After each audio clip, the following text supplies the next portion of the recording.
ರಕ್ಷೆ ನೀಡಲು ಬಂದ ದಿನ ನಮ್ಮ ಯೇಸು ದೇವನ ಜನ್ಮದಿನ.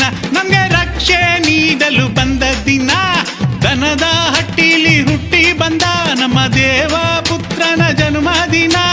ದನದ ಹಟ್ಟಿಲಿ ಹುಟ್ಟಿ ಬಂದ